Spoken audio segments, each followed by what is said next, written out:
What's going on, everyone? Welcome back into the channel. So the Green Bay Packers just released their first injury report of Week 15 ahead of this Tampa Bay Buccaneers game, a game that they need to bounce back and win in order to still have a chance at the playoffs. Now, the Packers didn't officially practice today. This is an estimation, but it gives us a good update on all the current injuries the Packers have, specifically at the wide receiver position, including Christian Watson, Wicks, Jayden Reed, all of which are on the injury report and is a big focal point heading into this game, as the Packers could be very light in the wide receiver room. So in this video, we're going to break down the Packers injury report and then quickly go over the Tampa Bay Buccaneers injury report as well. The Packers do practice tomorrow and Friday. Friday, of course, being the practice where we'll get all the injury designations for the game on Sunday. Before we dive into that, I actually have two more signed Packers items to give away to you guys.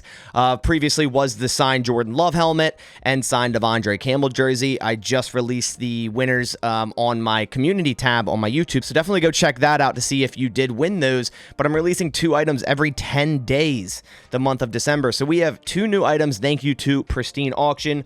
First and foremost, we have a signed Lucas Van Ness Packers football here. And we're sticking with edge rushers with this signed Clay Matthews framed photo. Really excited to give these two items away. I figured give away two edge rusher items in Lucas Van Ness and the classic Clay Matthews photo there. This is all thank you to Pristine Auction. Pristine Auction is your go-to sports memorabilia website. Everything Green Bay Packers, everything you see behind me is signed and authenticated on Pristine Auction. The way to enter in the giveaway is head to Pristine Auction with the link down in the description. Sign up on their website with that link or registration code BASS, B-A-S. That'll enter you in this giveaway and all future giveaways. And not only that, it'll give you $10 off your first order. So go check out all the awesome items they have to offer up for auction on the site, and then you'll get $10 off your order. It's a win-win. All right, so now let's dive into the injury report and bring up the Packers injury report. And at the top, I feel like I say this at every single video. At the top is Jaire Alexander, which I just wish I could stop saying this,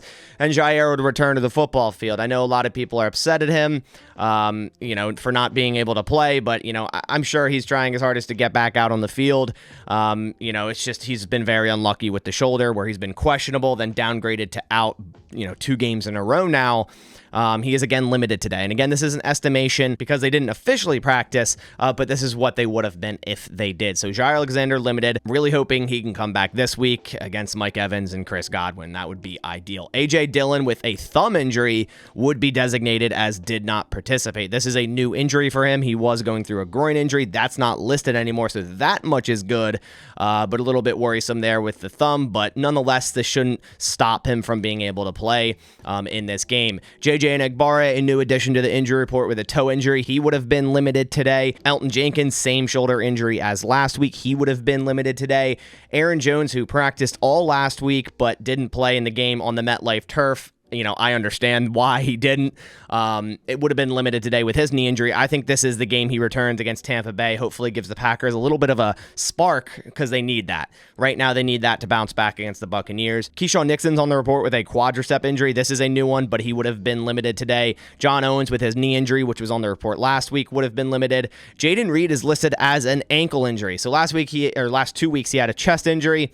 And then after this game, a lot of people thought he had a concussion after the 2-point conversion play. That's not the case. He's not in concussion protocol, so it must have been ruled that it wasn't a concussion, but he does have an ankle injury. But he would have been limited. So that's a really good sign for his availability for this week against Tampa Bay. They're definitely going to need him if Watson and Wicks can't go. Then we see Darnell Savage with his shoulder injury, did not participate, had a really rough game against the Giants, has had one pretty good game against Kansas City and then one really bad one against New York last week. Packers safeties definitely struggled on Monday night. TJ Slayton, another injury addition here with a quadricep. He would have been limited. Eric Stokes, hamstring, full participant. I thought he would return against the Giants. That wasn't the case. I'm almost certain he's going to return here against Tampa Bay, which again will help them against Tampa Bay's very skillful wide receivers. Quay Walker with his shoulder injury didn't practice all last week. He would have again been a did not participate today. This doesn't bode well for him returning against Tampa Bay. We'll see how the rest of the week goes, but it doesn't look too good. Same with Christian Watson with his hamstring injury. He wouldn't have practiced today. I kind of said that, I see this as a minimum 2-week injury and him maybe returning against Carolina. I didn't see him returning against Tampa Bay anyways. This is a big loss. It was a big loss, and it really hurt the Packers offense in New York. So, he'll likely be out another game, and other guys, again, they're going to have to step up better. And finally, on the bottom of this injury report list is Tay Wicks with his ankle injury.